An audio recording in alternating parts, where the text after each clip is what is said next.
Jane iki lho berita sing lagi viral, Polrestabes Surabaya ngrebek puluhan wong lanang muda blejet nang salah siji hotel nduk daerah Ngagel Surabaya Minggu isuk utuk-utuk mau.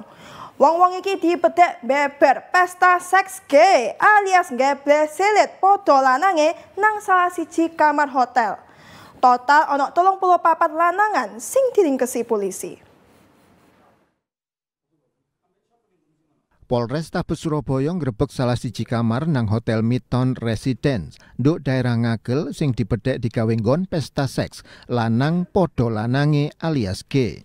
Nang grebekan sing dilakoni tim gabungan teko Sat Samapta, Polsek Wonokromo ambek Satreskrim Polrestabes Surabaya iki petugas nemokno 34 wong lanang muda blejet.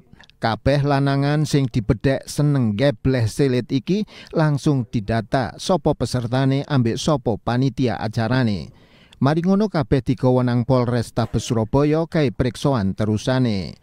Nang grebekan iki petugas yo nyita bukti rupa kondom, HP karo bekakas elektronik liyane. Kasat Samapta Polrestabes Surabaya AKBP Erika Purwana Putra ngomong, grebekan iku dilakoni sakmarine polisi entuk repotan teko warga.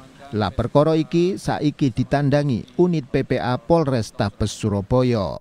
Polisi terus njeroni motive jaringan komunikasine barek perane wong-wong sing dibedhek dadi panitiane.